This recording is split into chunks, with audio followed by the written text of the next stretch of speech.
C'est pour moi un réel plaisir d'être ici ce matin, conformément aux instructions de son Excellence M. Macky Sall, président de la République du Sénégal, pour procéder à la cérémonie officielle de remise des clés aux populations initialement installées à Guet-Ndar, mais qui, à cause de l'avancée de la mer, étaient déplacées dans un premier temps sur le site de Khariala et Gazet et aujourd'hui installées ici sur le site de Djogop.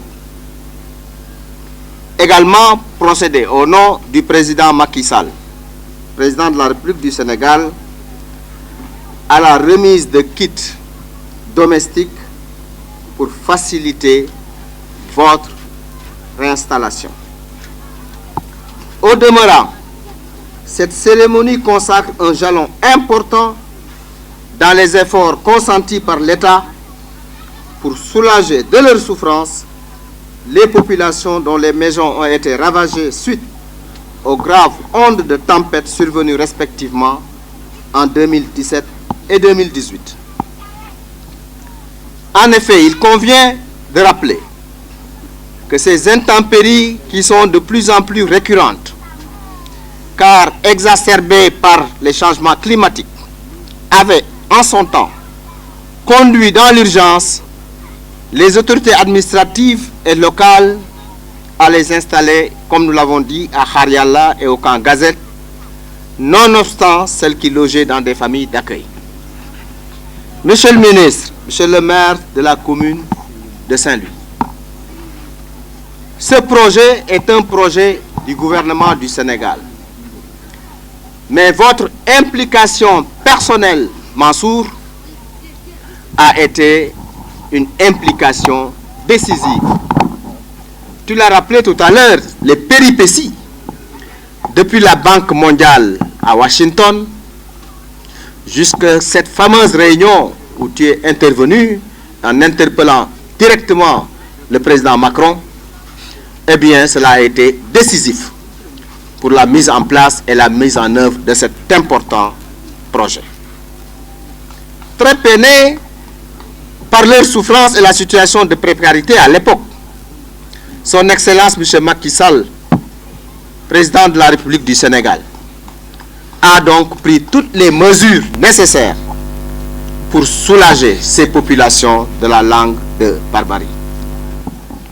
C'est ainsi que, conformément aux orientations du plan Sénégal émergent et de l'acte 3 de la décentralisation, le projet de relèvement d'urgence et de résilience à Saint-Louis, communément appelé SERP, c'est en anglais, d'un coût global de 35 millions de dollars américains, soit environ 16 milliards de francs CFA, a été mis en place pour la période 2018-2023 avec le concours technique et financier de la Banque mondiale, qu'il me plaît à nouveau, au nom du président Macky Sall, de remercier. Ainsi, à travers cet ambitieux et novateur projet qu'est le SERP, le gouvernement affiche, dans le sillage d'autres initiatives, sa volonté de prendre en charge et à bras le corps la lancinante problématique de l'érosion côtière.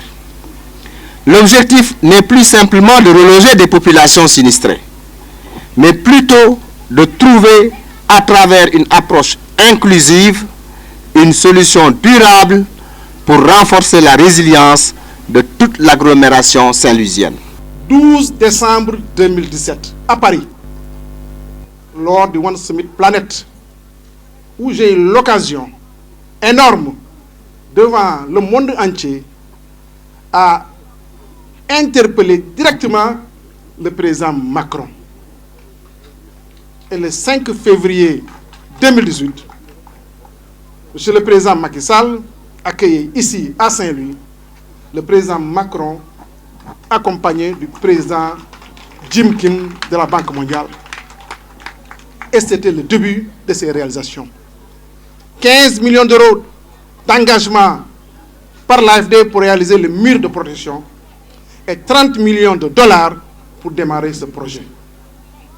Aujourd'hui, nos parents de Guet-Ndar, qui étaient à Khariala, dans des conditions difficiles, nos parents des Kankazei, qui étaient aussi dans des conditions difficiles, sont aujourd'hui dans une situation très acceptable.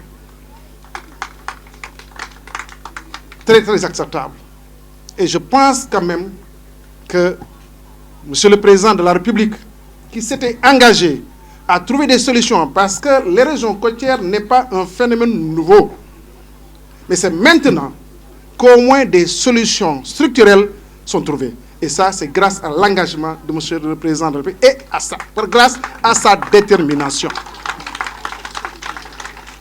Les populations ont accompagné le projet et aujourd'hui, Mashallah, Alhamdulillah, Rabbil Alamina, nous pouvons dire que les populations montrent en tout cas un état de satisfaction manifeste. Et nous remercions l'ensemble des acteurs qui ont eu à intervenir vraiment dans ce processus. Je ne saurais terminer sans vraiment avoir une pensée pieuse à l'argent au maire Balagueye, qui s'est engagé résolument pour la réalisation de ce projet, avec l'accompagnement de la commune de Gandon. Puisque si Mme Khoudjambaye ne nous avait pas donné ce site, peut-être on aurait eu des difficultés. Mais la commune a accompagné autant que faire se peut, et c'est le lieu de remercier vivement ma grande sœur Khoudjambaye.